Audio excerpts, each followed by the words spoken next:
Hello, I'm here in Bentham, a very cold but very beautiful Bentham, to tell you all about the government's launch of a new and very exciting strategy for community rail partnerships.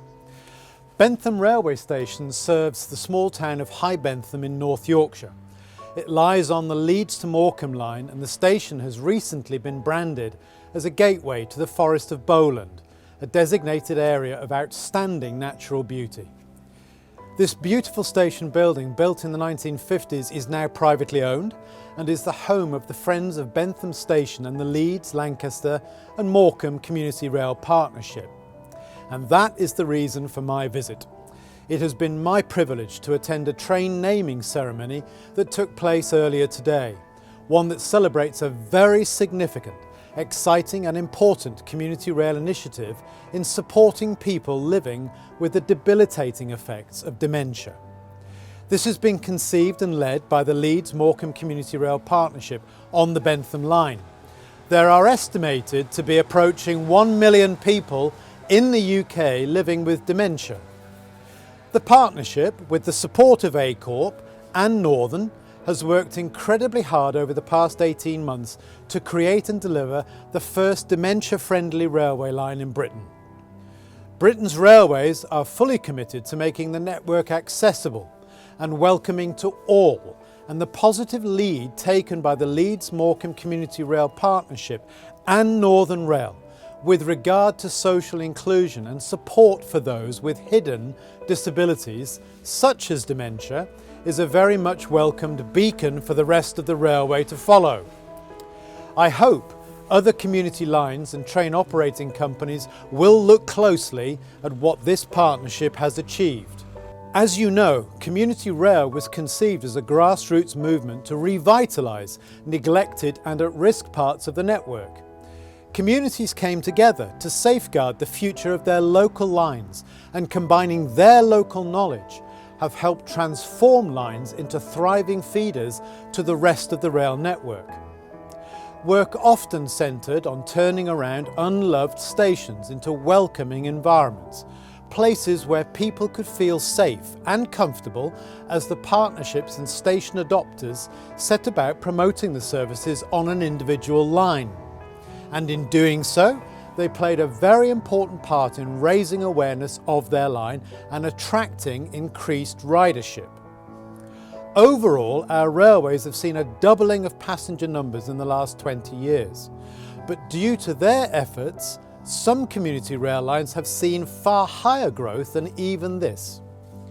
However, since the government published the first community rail development strategy for England and Wales in 2004, community rail activity has evolved way beyond that initial concept by successfully harnessing the support of local communities and the rail industry for all kinds of initiatives.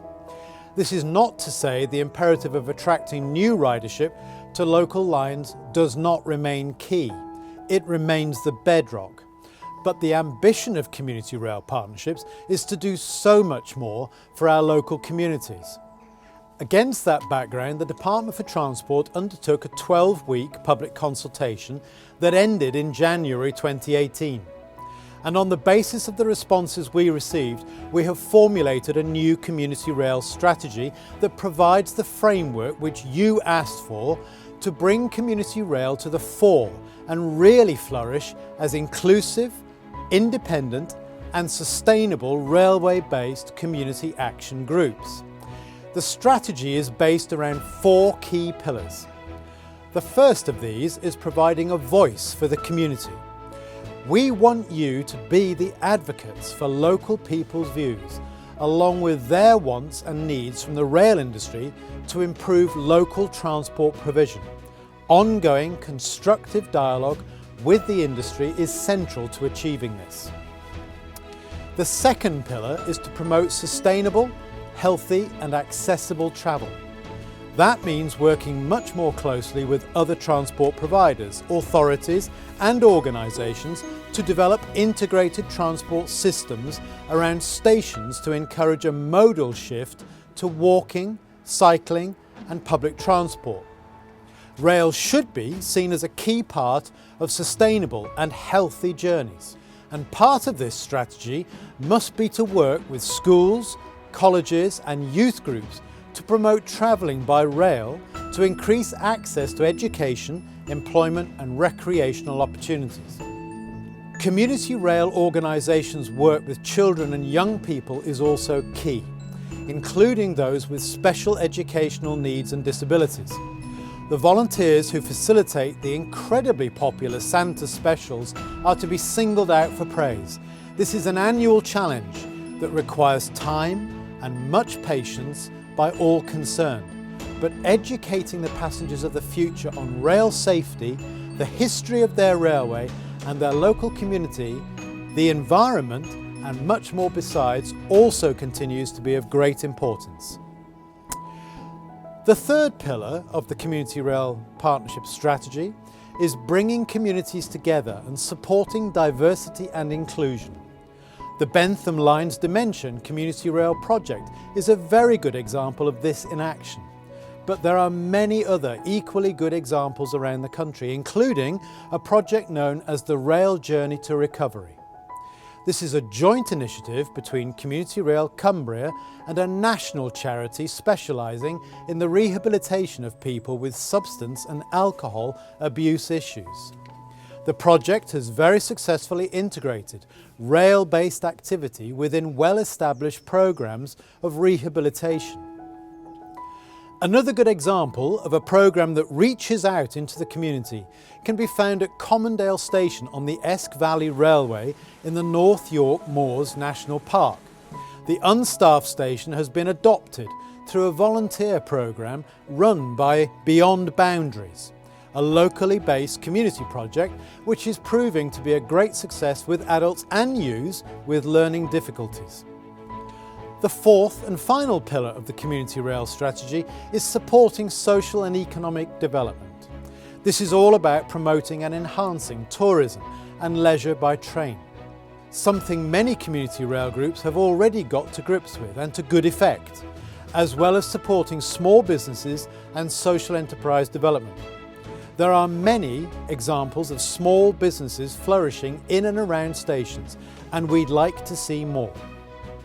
And because you know your communities better than most, community rail groups are ideally positioned to help identify, contribute to or be a consultee on development opportunities around their railways, whether it's the enhancing of existing facilities or schemes that unlock new housing or economic growth. I'm particularly passionate to see community rail partnerships engage with organisations such as the Prince's Trust in fostering initiatives which help people from disadvantaged backgrounds find their way into valued jobs on the railway and create personal dignity and self-esteem. Finally, there is an obvious synergy between community rail and heritage railways to be exploited. In North Yorkshire, we've seen a heritage line successfully extend its services with steam haul trains running onto the national network to Whitby. In 2018, South West Railway ran a summer Saturdays only service from Waterloo to Corfe Castle on the Swanage Railway line. These exciting and collaborative initiatives recognise heritage railways as an important element of the rail industry to the benefit both the heritage and community lines. We don't expect you to embrace all of this on your own. Using the leadership provided by ACORP and the enthusiasm we have for this at the Department for Transport, we will help you build community rail skills, confidence and inclusivity, as well as boosting training among community rail partnerships and providing access to expert practical support and resource from the rail industry. Indeed, we fully expect greater collaboration, engagement, communication, managerial focus and accountability regarding community rail within train operating companies as well as Network Rail. Andrew Haynes is certainly fully committed to doing so. The DFT's new community rail strategy has come at just at the time I've joined Network Rail, and we've been doing a lot of listening, and people tell us that we're difficult to do business with. It's not clear to people who they should contact, and very often they feel as if they're given the runaround. So I think the single most important thing we can do is provide community rail groups with clear points of contact in their local areas that they can use as access points to engage with us as Network Rail. Network Rail can't help with funding of new proposals, but we do have lots of assets, and there are some brilliant examples around the network where communities are using some of those buildings and railway lines and gardens to be a real community asset, and I'd love to see more of those, and we can help provide an access to those sort of facilities. And if you have an idea, come and talk to us. Even if it's not possible, we might be able to point you into something which is achievable. Today, there are around 60 community rail partnerships in Great Britain, and nothing would be possible without the 3,000 or so volunteers who so generously give 250,000 hours of their time every year, with an annual financial value added of around £3.4 million. Your partnership approach is vital to supporting us reach beyond the railway boundary, helping to unlock the potential of local communities by ensuring that our railways are providing social value and in the process restore the public's trust in our railways. This strategy belongs to you, and I look to community rail organisations, local government and the rail industry to breathe life into it.